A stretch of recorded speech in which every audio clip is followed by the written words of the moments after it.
ટ્રાફિકથી ધમધમતા ભાલેજ ઓવરબ્રિજને 2.5 કરોડ ઉપરાંતના ખર્ચે મરમ્મત કરવામાં આવી, પરંતુ બ્રિજની બંને બાજુ સેફટી એંગલો સહિત સાઇન બોર્ડ ન દેખાતા ક્યાંક ને ક્યાંક બ્રિજના કામોમાં ભ્રષ્ટાચાર થયા હોવાનો નગરજનોમાં ચર્ચાનો વિષય ઉઠ્યો છે. આણંદ શહેરમાં ટ્રાફિકથી ધમધમતો ભાલેજ ઓવરબ્રિજને 2 કરોડ ઉપરાંતના ખર્ચે મરામત તો કરવામાં આવી, પણ કામગીરીને લઈને ઉઠી રહ્યા છે સવાલો. ભાલેજ રોડ પર આવેલ ઓવરબ્રિજને 3 દાયકાથી વધારે સમય થયો છે.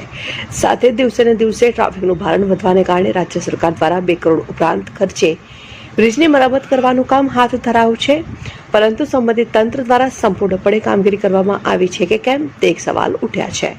બ્રિજની બંને બાજુ છડી ઝાકડા દૂર કરીને સિમેન્ટ કોન્ક્રીટ પૂરી બ્રિજ ઉપર ડામરનો રોડ બનાવવામાં આવ્યો છે.